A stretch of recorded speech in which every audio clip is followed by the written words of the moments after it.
ഒരു പുതിയ ട്രെൻഡായിട്ട് വരികയാണ് നോമ്പ് തുറകൾ. ആ നോമ്പ് തുറകൾ എന്തായാലും ഇപ്പോൾ നോമ്പ് തുറക്കണമെങ്കിൽ മരുവിയാവണ്ടേ. അപ്പൊ ഇതിൽ ആൺകുട്ടികളും പെൺകുട്ടികളും ഒക്കെ ഒന്നുകിൽ ക്ലാസ് കഴിഞ്ഞ് അവിടെ സ്റ്റേ ബാക്ക് ചെയ്യുകയാണ്, അല്ലെങ്കിൽ അണിഞ്ഞൊരുങ്ങി എന്ത് ചെയ്യും, രണ്ടാമത് വീണ്ടും എത്തുക. ഇത് ഇഫ്താർ ഒരു ആഘോഷമല്ല, ഒരു ആരാധനയുടെ ഭാഗമായിട്ടുള്ളതാണ്. പക്ഷെ ഇതിനെ ആഘോഷമാക്കിയിട്ടാണ് ഇപ്പോൾ മാറ്റിയിട്ടുള്ളത്. അപ്പോൾ ആഘോഷത്തിൻ്റെതായ പൊതു സ്വഭാവങ്ങളൊക്കെ ഇതിലേക്ക് വരുന്നുണ്ട്. അത് വെറുതെ ഒരു ഭക്ഷണമല്ല, അതിൻ്റെ ഭാഗമായിട്ടുള്ള ആഘോഷങ്ങളുണ്ട്. ഈ ആഘോഷങ്ങളെല്ലാം കഴിഞ്ഞു വളരെ തിരിച്ചു പോകാൻ.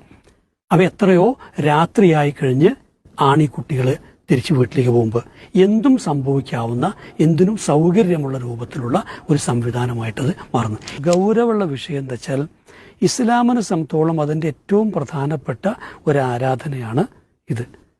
ഈ ആരാധനയുടെ രൂപം നിശ്ചയിച്ചു എന്നിട്ടുള്ളത്, അതെങ്ങനെ ആയിരിക്കണം എന്നുള്ളത്, എന്തിനു വേണ്ടിയാണെന്നുള്ളതൊക്കെ ഖുർആനിലൂടെ പഠിപ്പിക്കപ്പെടുകയും പ്രവാചകൻ മാതൃകയായി കാണിച്ചു തരികയും ചെയ്തിട്ടുണ്ട്. ഈ മാതൃക പിൻപറ്റാത്തിടത്തോളം ഇതിലൊരു പ്രതിഫലമില്ല എന്ന് മാത്രമല്ല, അതിനെതിരാകുന്നതിലൂടെ എല്ലാവിധത്തിലുമുള്ള അവിശുദ്ധതകളിനകത്ത് വരും. അപ്പോൾ ഇവിടെയുള്ള പൊതു സംസ്കാരത്തിൽ നിന്ന് നമ്മളിലേക്ക് കടന്നു വന്ന, നമ്മുടെ ഹൃദയത്തിൽ കൂടുകൂട്ടിയ എന്തെല്ലാം വൃത്തികേടുകളുണ്ടല്ലോ, ഇതിനേക്കൊന്ന് തിരിച്ചറിഞ്ഞ് തക്കവയോടെ നേരിട്ട് ശുദ്ധീകരിക്കുക വേണ്ടേ.